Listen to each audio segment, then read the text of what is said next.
Well, I'll call the meeting to order. Welcome everyone this morning. I'll make a motion to approve minutes. I'll second that motion. It's been made and seconded to approve minutes from the previous meeting. All in favor indicate by saying aye. Aye. Aye. Motion carries. Are there any agenda item changes? No. I'll move to approve the agenda.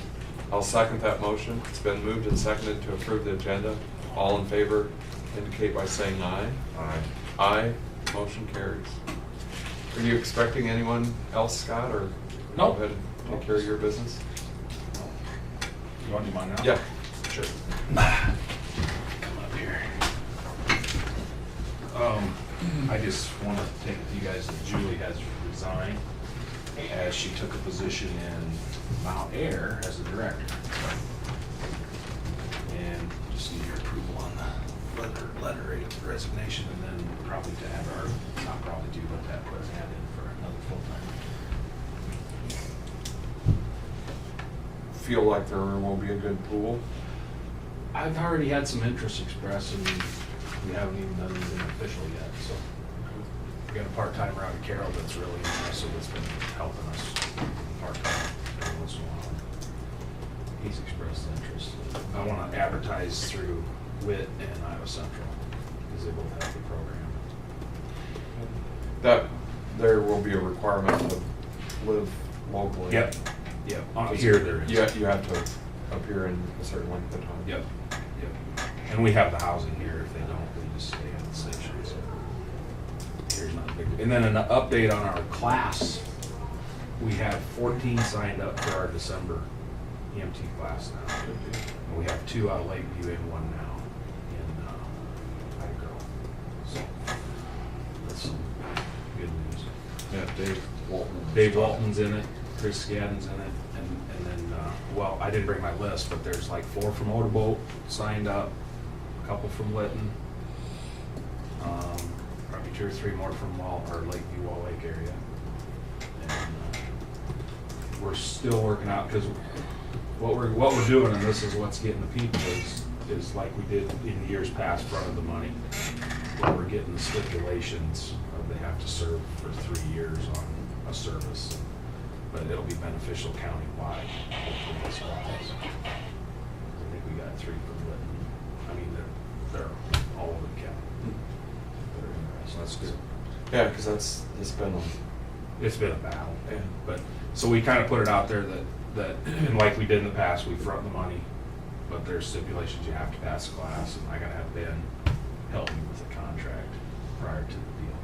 We'll probably have a meeting in October, November for concrete numbers, and then class. So when will the class? Class can't start till the the semester starts January semester. It has to be done in a semester now. We can't just start a class tomorrow. And everybody that is interested is pushing for the January one instead of the August one because of farming and jobs. So I think we've got 14 on the list and 2 are already in the class. And how many do we need to have the class? It takes 10, doesn't it? 10. So out of 14, we can probably get 10 solids. And there's still a couple from Motorboat that aren't on the list, and I'm thinking they're going to. So that's good news.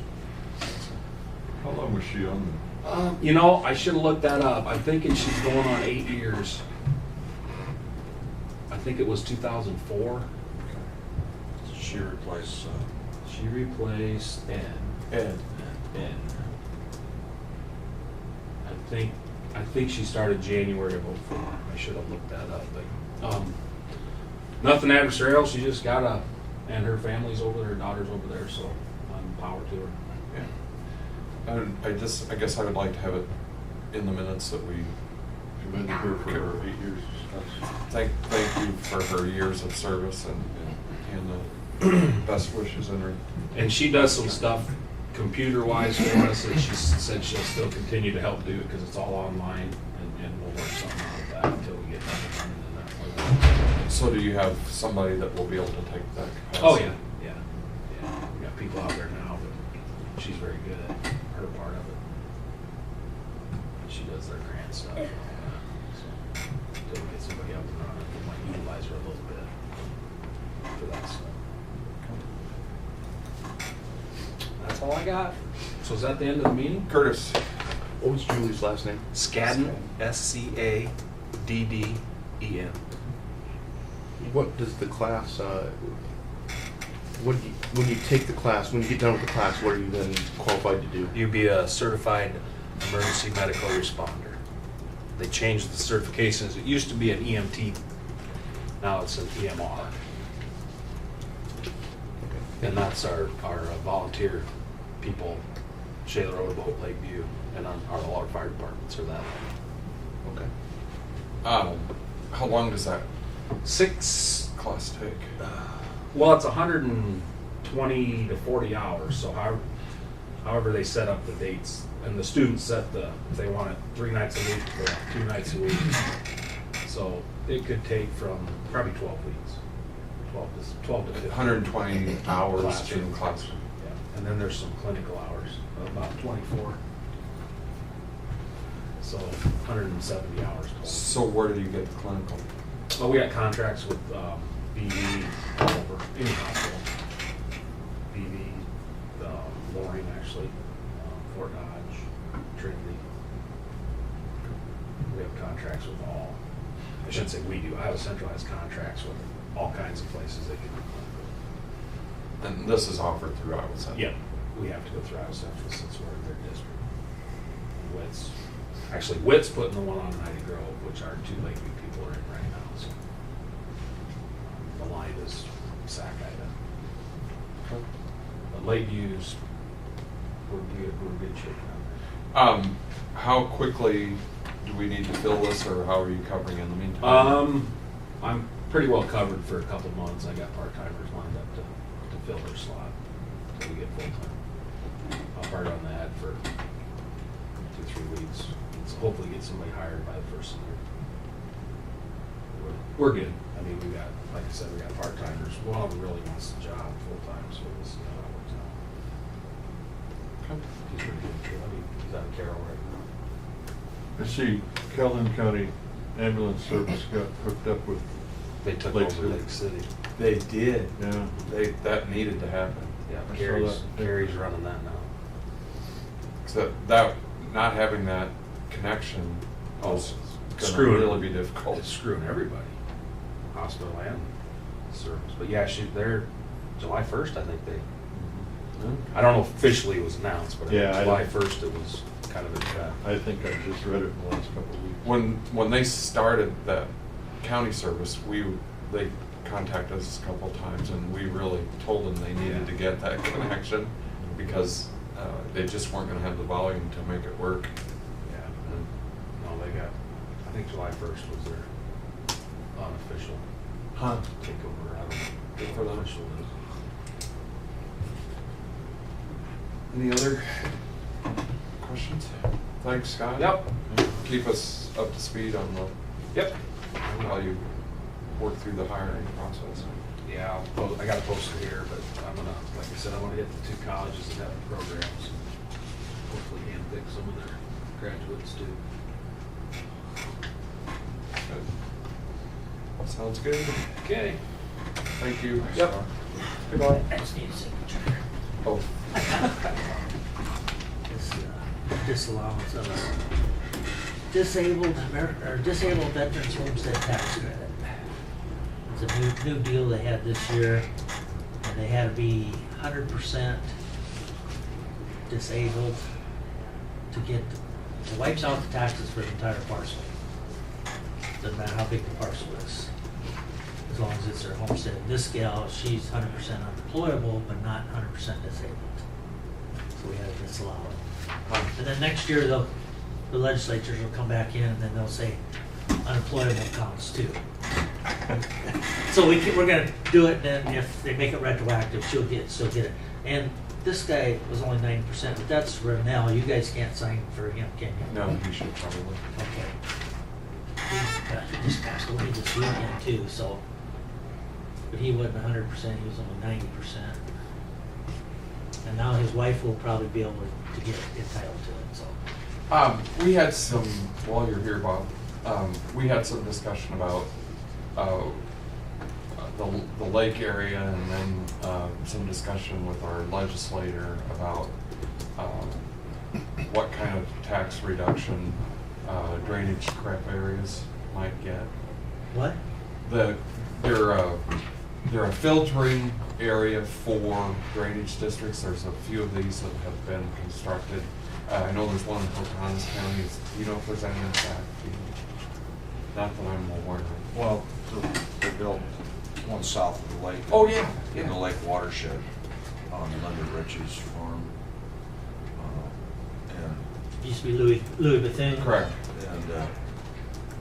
they're wondering if they should be able to get a tax credit. If there was any decrease in valuation consideration. Do they Yes. sell the property?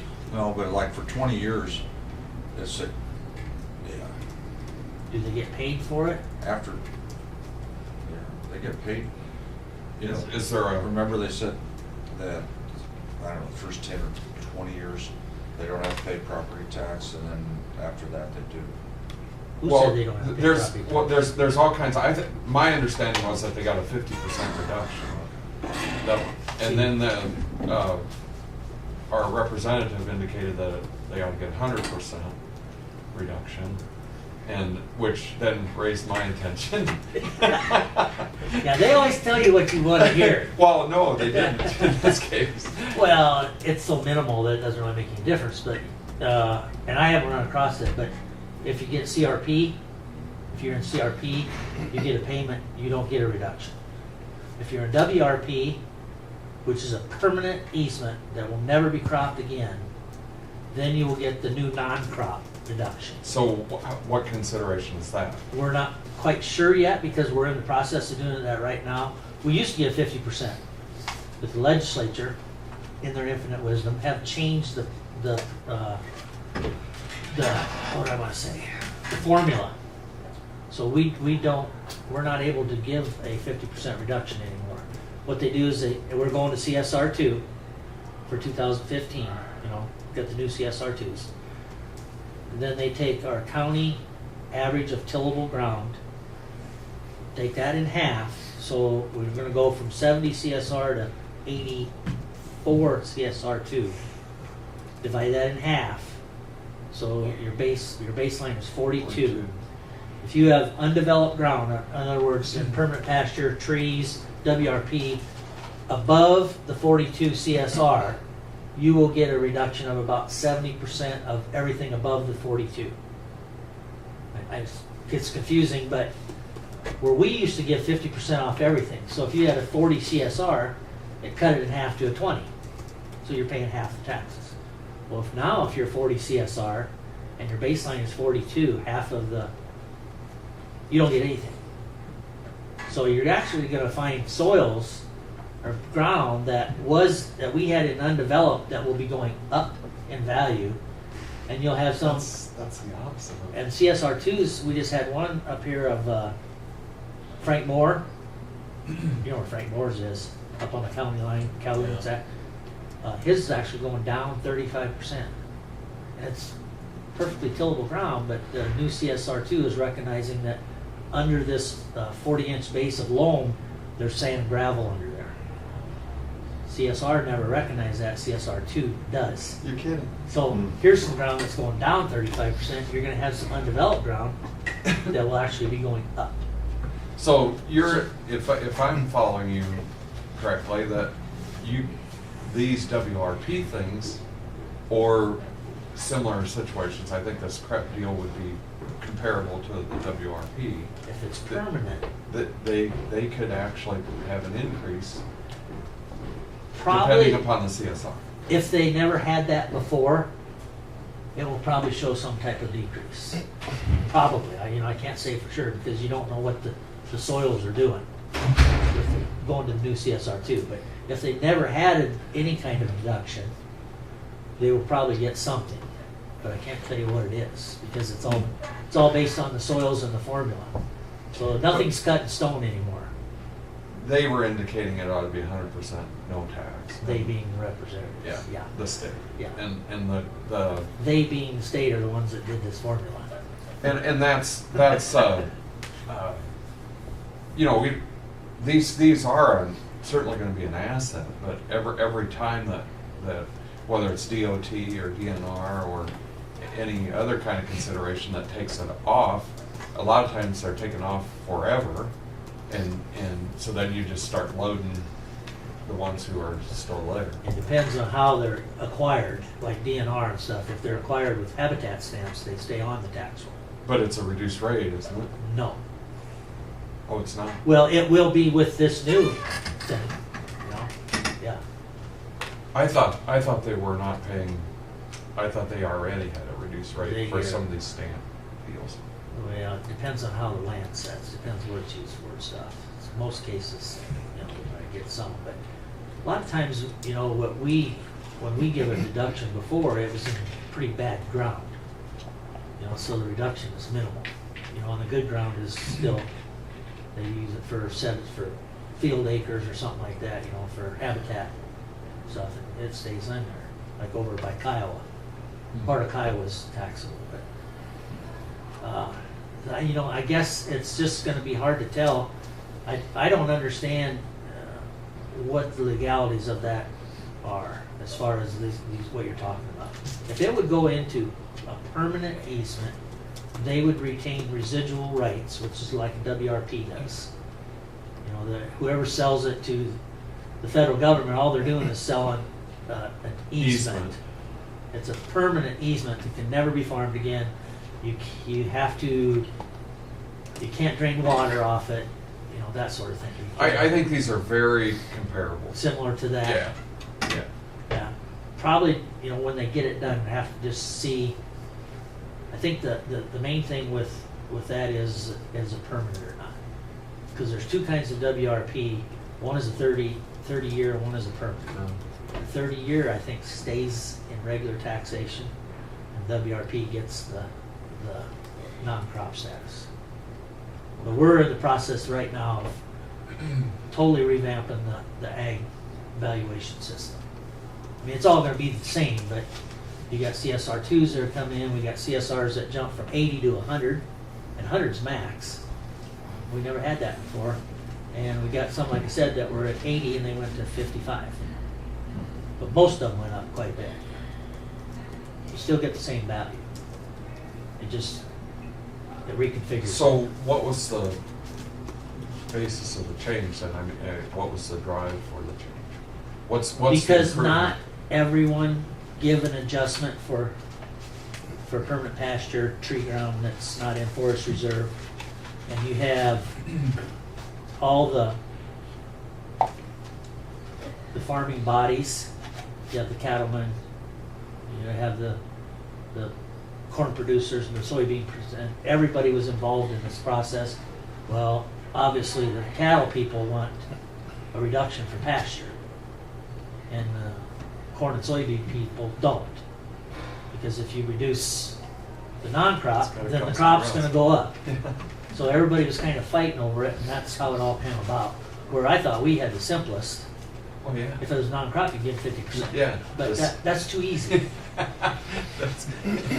had to get their hands in it. Now we got a whole really convoluted formula. It takes in what the rent is on crop ground and what the rent is on hay ground. And they configure a ratio out of that, and then they do this.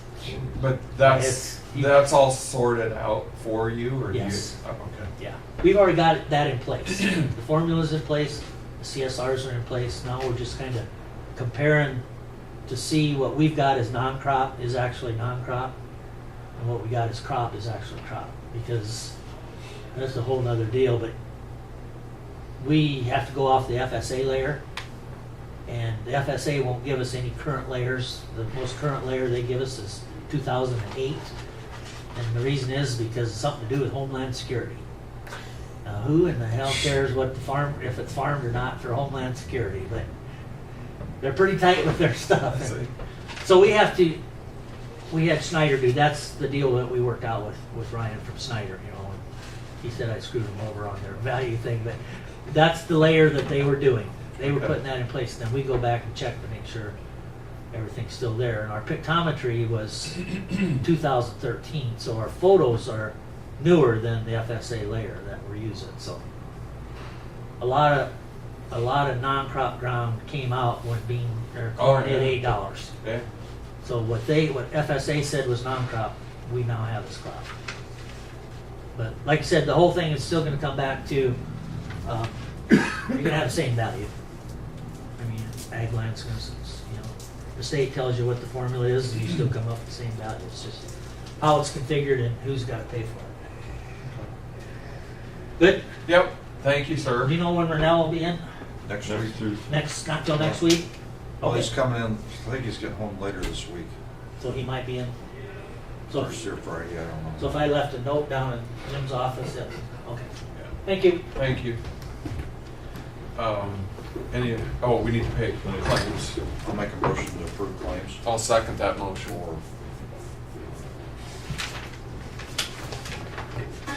For $191,772.48.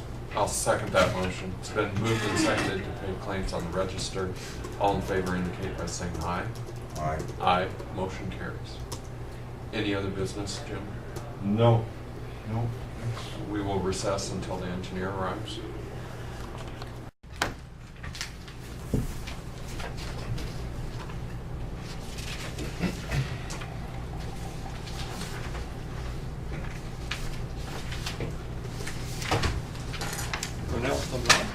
Yeah.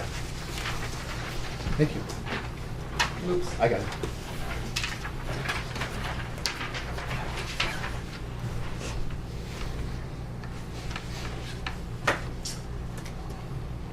County crews, laying rain-rutted roads throughout the county. Did you see quite a bit of that? I even saw some here locally. I saw a little bit, I didn't get back till late last night, and I forgot to ask Mike. Did you guys get some road edging running? We did even here. How much rain to get down here? 2.2, something, 2 tenths the next night, 2 tenths.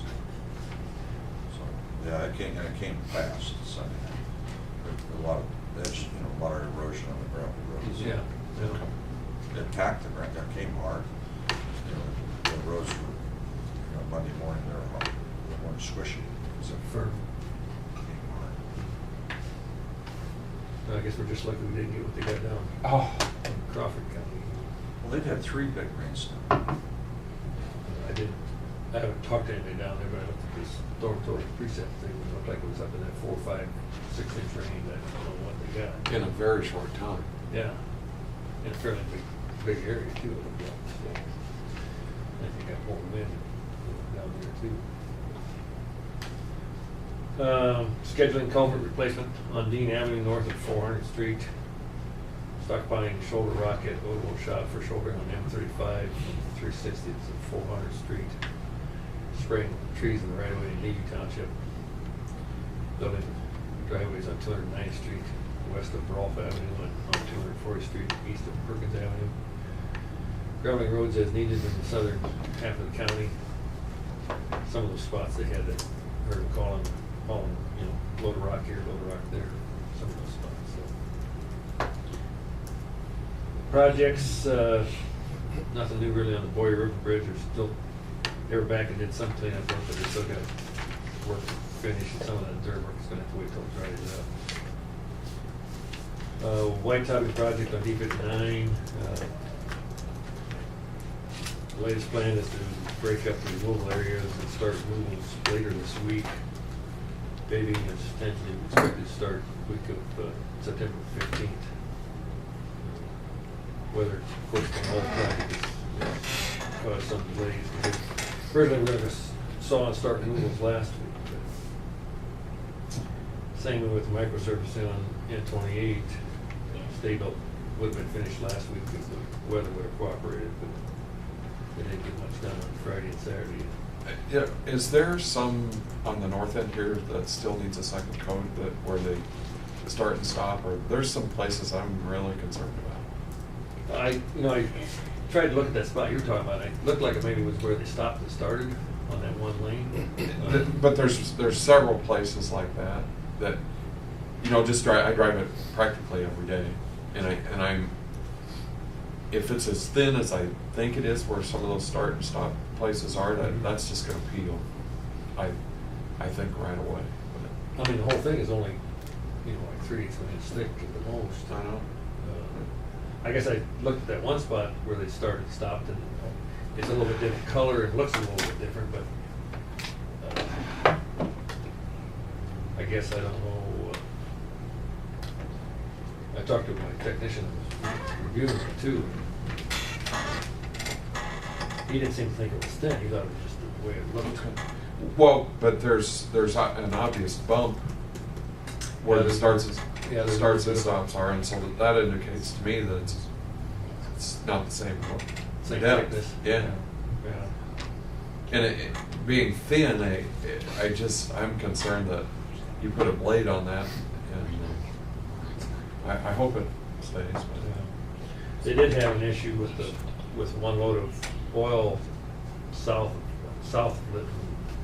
There apparently was something wrong with the emulsion that came in that one truckload, and it didn't stick, it didn't set up. And so they basically, when it didn't set up, they broomed it off, what didn't stick, and they're gonna have to do another application on there. So, well, they've been good about going back and hitting spots that, you're concerned about it. yeah. Well, I guess I would ask that you have your guys really look it over close, Okay. and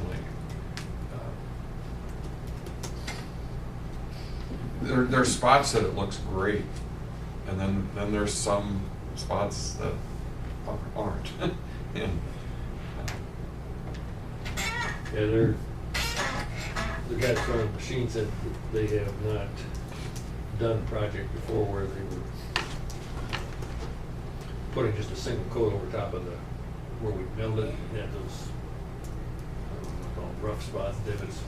And, so he's gonna be watching too to see how this works. If we have issues, we might have to come back and give it another coat. But, or at least see what it does through the wintertime, I guess. I would, and I'm not an engineer of this type, but those places I would think would make it a better. You think it'd stick? Yeah, good? I mean, Yeah. with having the divots, you'd think it would stick better than a smooth. Yeah. So, let's see. Patching project, contractor plans to start sawing and patching next week. And on the Cedar River Bridge, they originally told us they were gonna close the road and saw and start moving this morning, and weather pushed that back too, so.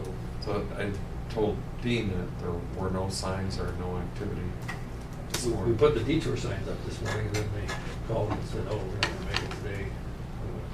So what did you end up using for the official detour? North on N28 to 20, and then across south of 96. That'll be the official detour. Okay. I'm sure we'll get a lot of local people going mile and a half north, mile and a half south to go around. Okay. The latest thing was that they were gonna start removal next Monday, so.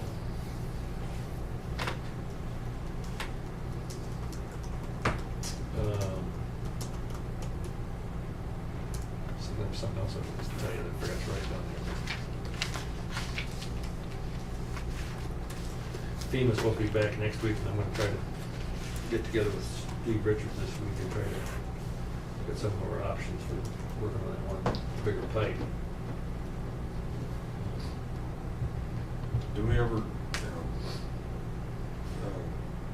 look at using somebody in addition to Steve on something? We take quotes on, I mean, he's too busy to do it. yeah, I mean, sometimes he's really booked up a long way. right. From personal experience. And some of the stuff we've done, you know, like the two projects he did for us this summer, where he was putting in the twin pipe, you know, there was no, the road wasn't closed before that, so he worked it into his schedule when he could. I don't remember what we had on there for completion date. But I think we got I think we sent out requests from 4 contractors, I think we got 3 bids back. Steve always seemed to be really, really competitive. You know, those 4 contractors, I'd have to look, I don't remember for sure. you know, if they could email me, Okay. those 4. You got my email? That's DN stock 77, DN stock, 77 at hotmail.com. okay.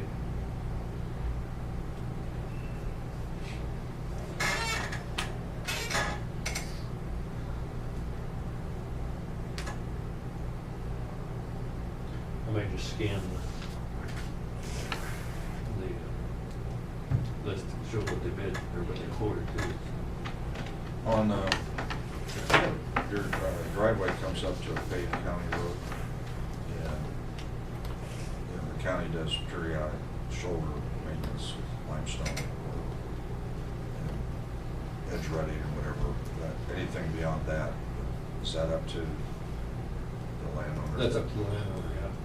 Like if, you know, if you got a 6-inch rut, you know, in the limestone, it's up to you to find some limestone and fill it in.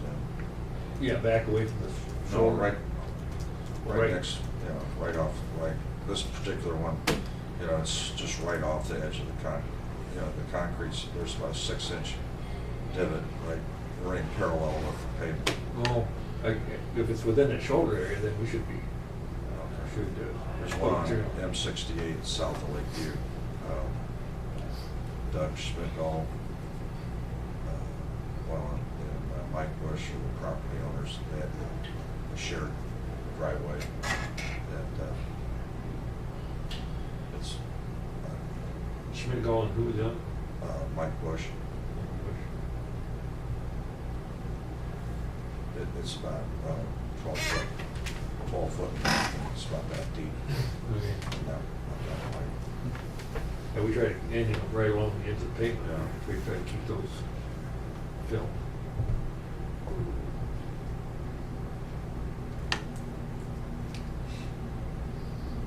It's an edge right at I was gonna say something. at a driveway. Yeah, I was gonna say something to Mike. I pulled him, he listened up, he was out and about.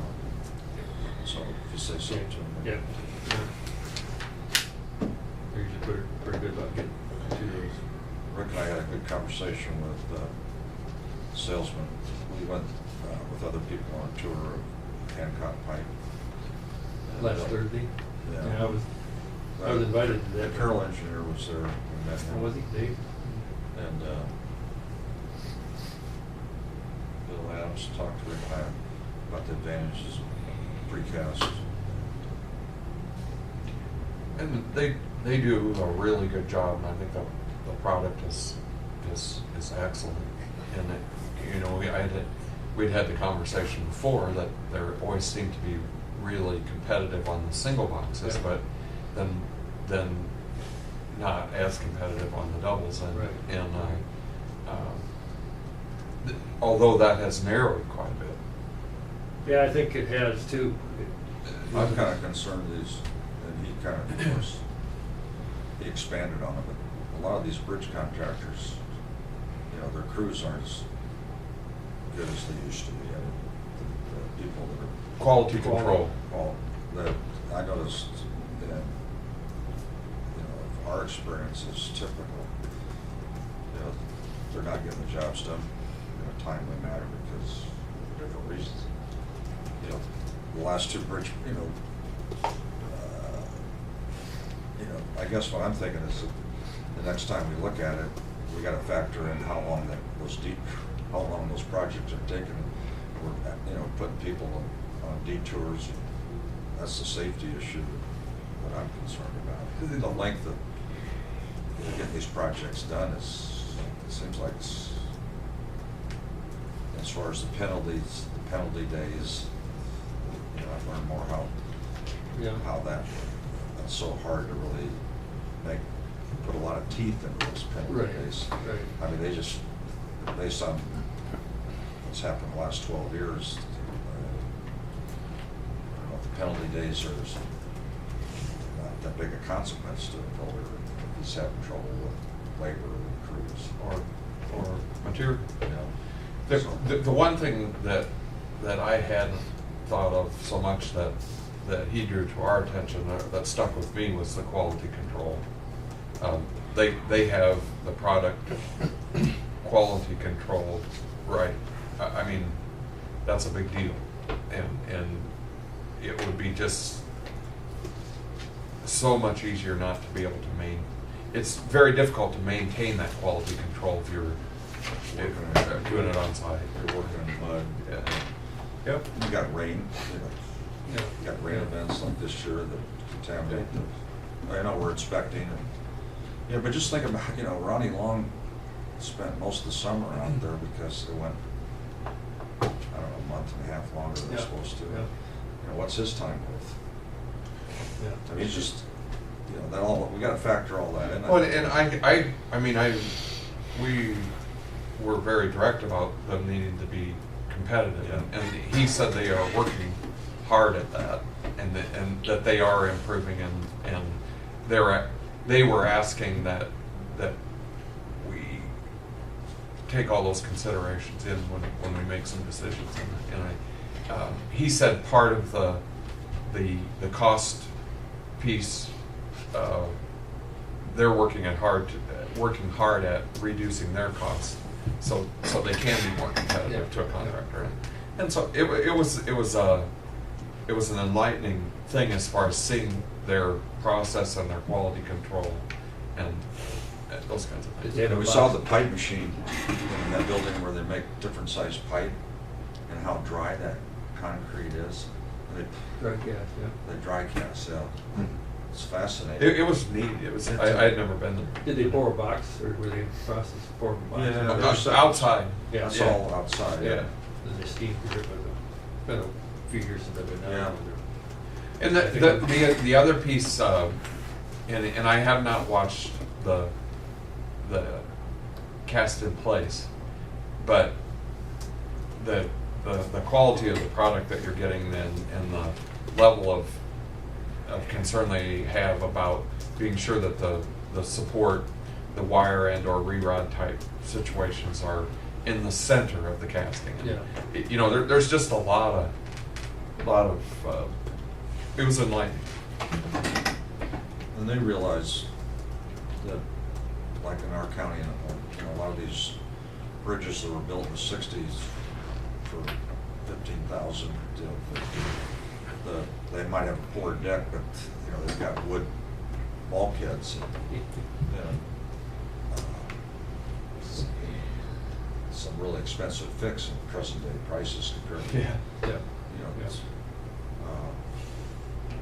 and if you can find crews that are used to working with that product,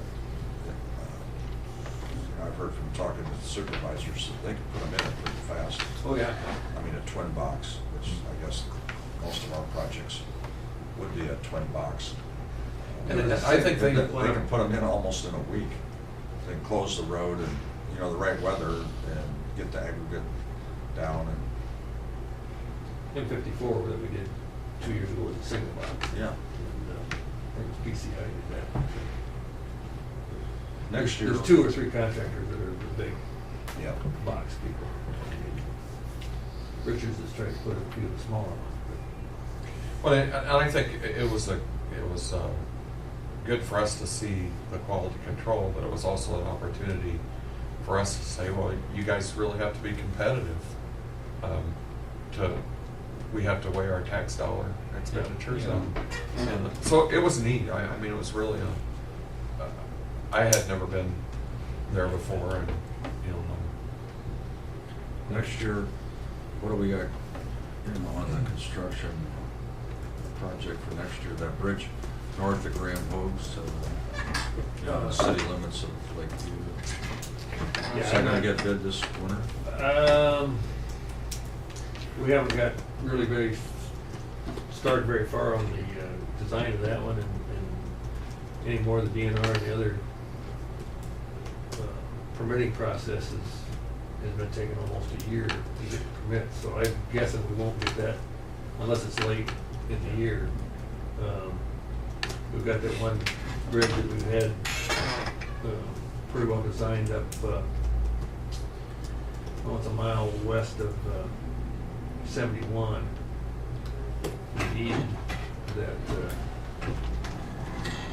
we talked to BV County, because they've got a bridge on the county line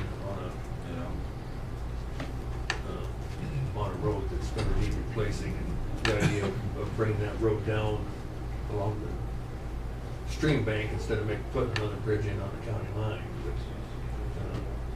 But, I'm thinking we'll probably just will get started and put our bridge in, and then we'll worry about what we're gonna do on the county line structure when it gets to the point there. That's just a mile west of 71 and a mile south of the county line, Well, the bridge is actually just on the county line. about 300 feet south. Like, or 71. Okay, I must be wrong spot. So there. It's section 6B. Yeah, it's a mile west of M43. But yeah, there's 3 bridges in that one, 1, 2, 3. Yeah, there's a lot of crooks up there. Crooks, big enough to take some bridge. Well, and that's the thing, you know, the hydraulics, if you can use the box, that's way Yeah. better than the bridge Yeah. situation, because their hydraulics will allow it. So you put that in there, that'll be there a long time. I think that particular location, the ground is so flat around there that, you know, typically with a box or a culvert, if you can back, a couple feet of water up behind it, it helps, get more water through the structure. But you can't, in that situation, you can't really back it up very far. It's gonna run across the road and further north, and at the county line is where it typically runs over right now. That structure right there isn't big enough to carry the heavier flood events. I'd look at that traffic count, see if we look at a fairly good traffic count on that road.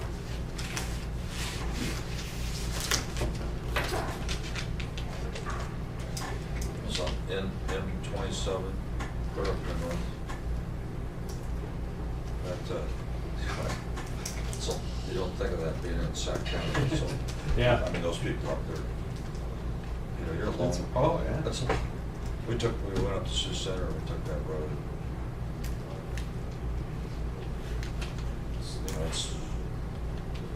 It's quite a ways from there down to South Hall. Yeah. You think of, it puts you in mind just how many miles of road we've got to take care of. And all those structures.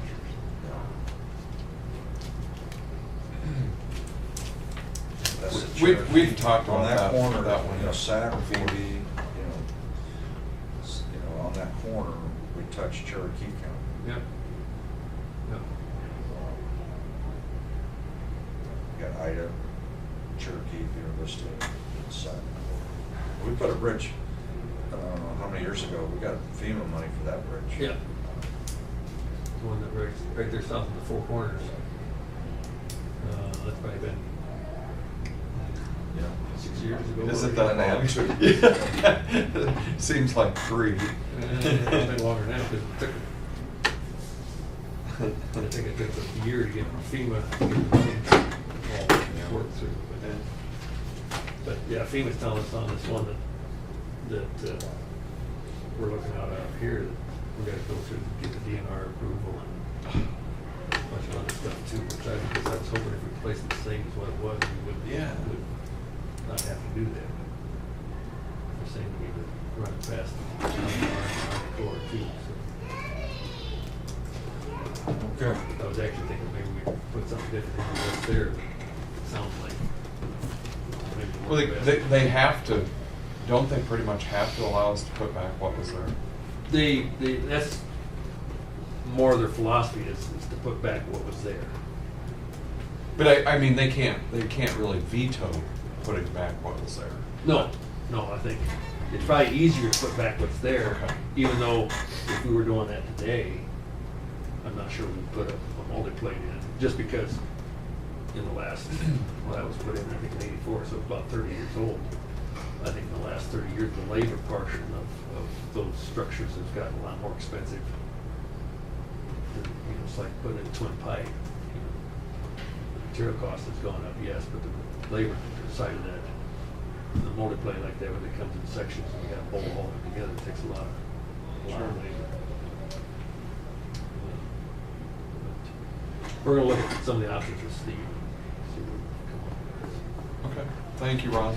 Thanks, Ron. Any other business? I move to adjourn. I'll second that motion. Motion's been made and seconded to adjourn. All in favor indicate by saying aye. Aye, we're adjourned. Thank you. Dean, I've got